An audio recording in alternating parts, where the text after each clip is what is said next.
Assalamu alaikum wa rahmatullah. Alors, il y a un grand bien aujourd'hui sur le net, c'est des frères, des jeunes qui font des rappels profitables et qui rappellent aux gens qu'ils ne sont ni imams ni savants et qui n'ont pas un niveau très élevé pour traiter des sujets de fiqh, de droit, de jurisprudence, etc. Donc ils restent à leur place et comme un sage a dit, Rahimallahu mra'an arifa qadra nafsihi.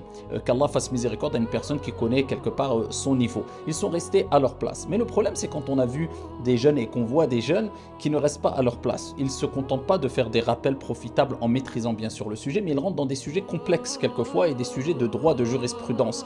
Des sujets qui tournent autour des 5 jugements connus, ce qui est obligatoire, interdit, recommandé, déconseillé et permis. Et ils se permettent de considérer des actes comme étant des innovations et ceux qui les pratiquent comme étant des innovateurs, tout en oubliant que ce qu'ils voient chez eux comme étant une innovation, eh bien, c'est considéré chez de grands savants qui ont marqué l'histoire et qui ont fait partie des pieux prédécesseurs, hein, comme étant une sunna. Mais de par leur science et leur connaissance limitée et leur esprit un peu simpliste, eh bien, ils osent traiter de sujets, comme j'ai vu dernièrement une personne qui disait oui, celui qui prend en considération Al-Imsak, c'est une innovation, c'est un innovateur. Donc l'imam Malik est un innovateur. Et toi qui es atterri de je sais pas d'où, qui n'a peut-être aucune base dans les fondements du droit, qui ne connaît peut-être quasiment rien du tout dans les fondements des droits des écoles juridiques, qui ne connaît peut-être même pas 3 ou 4 règles concernant les plus de 1000 règles concernant le qawa'id al-fiqhiyya et usul al-fiqh, peut-être tu ne les connais même pas les 3 ou 4 règles. Donc toi, tu as eu une science infuse et tu as connu et compris ce que eux n'ont pas compris.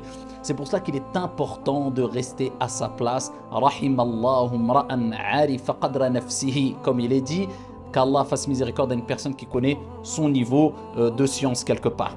Donc il est important de comprendre que quand on voit des imams et des prêcheurs simplifier, vulgariser des sujets, ce n'est pas parce qu'ils ont un esprit simpliste ou parce que le sujet est simple. Non, c'est parce qu'ils ont réussi à comprendre la complexité du sujet qu'ils ont réussi à simplifier et vulgariser le sujet.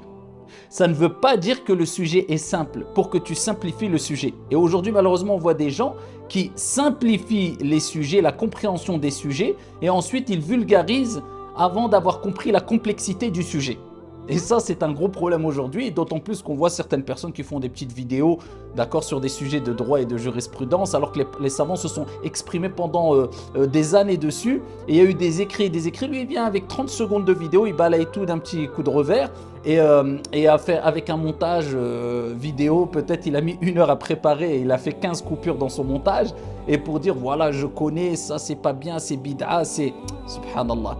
Et comme il est dit aussi, une parole très importante, si seulement on la comprenait, chaque fois qu'une personne, sa science, eh bien, accroît, ton rejet des autres paroles ou des divergences diminue.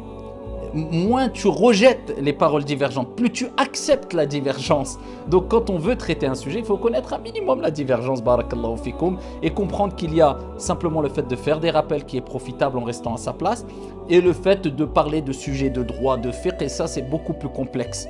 Et si tu rentres dans ce sujet-là, eh bien ici, réfère-toi à une école juridique ou à des savants, et dis tel savant a dit ça, c'est un avis dans une école, mais il y a divergence, et reste à ta place. Wallahu a'lam, qu'Allah vous préserve et qu'Allah azza wa jalla nous accorde une science bénéfique, modestie, et qu'Allah subhanahu wa ta'ala nous unisse sur la vérité. Wallahu a'lam.